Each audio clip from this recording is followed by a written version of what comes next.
So concepts turn percepts into objects.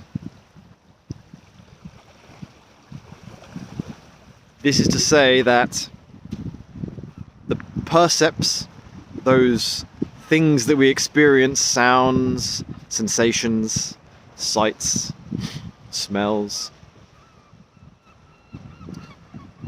this is a field of experiencing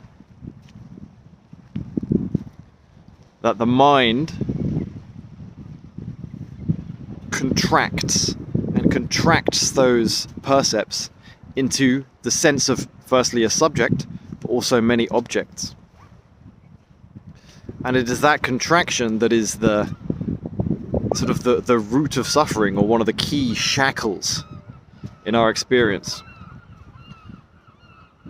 So what does this actually look like in our direct experience? Is a sense of being a discrete subject, right? Some entity that we are. And that's the body-mind contracting around some sensations in your experience, like in the head, in the chest, that kind of thing. And it creates a sense of being a subject that's looking at all these discrete objects. And similarly, the mind is contracting around, you know, the sea, the beach, boats, houses, all these different things. It does this so we can navigate the world as a separate self. Because I need to know what I am, this discrete subject. I need to know what all these different objects are, so I know how to relate to them. So it sets up. I have to know that I am here and there are these objects over there, and so I know how to move between them and get what I need to survive as a separate self. But the truth is that there is no subject and there are no discrete objects. And so the mind has to play a little game. It has to continuously contract in order to create the subject and create this sense of these objects. And it's that continual contraction that is that sense of struggle and suffering in life, right? Because there's constantly this work that has to be done in order to maintain this mental map of like, okay, subject, objects. And the liberation is in the dissolution of the solidity of those subjects and objects.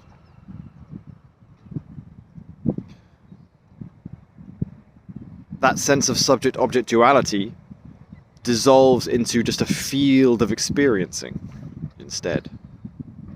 And like I said, the difference between these two modes of being is that tight contraction of the body-mind, which is what's giving these percepts that sense of being a subject and some objects.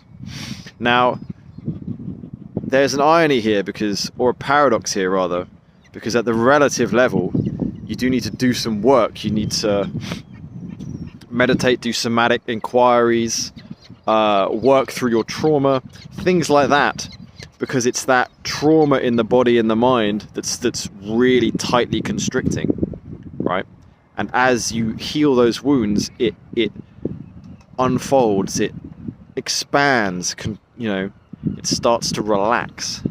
And then when the body starts to relax, the different layers of trauma and wounding are worked through, then the mind starts to relax and it stops projecting so powerfully, and that sense of being a fixed subject in a world of fixed objects starts to thin out.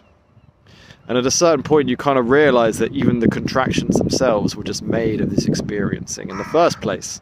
So it was always like that. It just wasn't obviously so.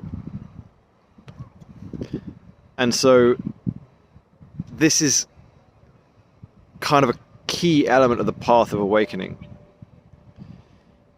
is going from this sense of being a subject and the objects and the contraction at the core of our being that is necessitating that and causing that, to working through those layers, allowing them to relax, and then that subject-object duality sort of relaxes back into that sense of being a single, quote-unquote, single field of experiencing.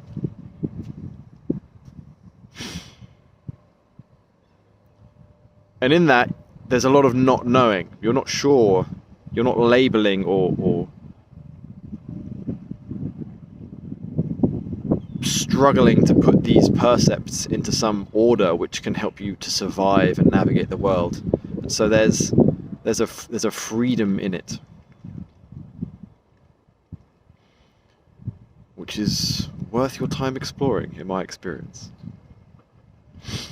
All right. Take it easy, folks. Bye.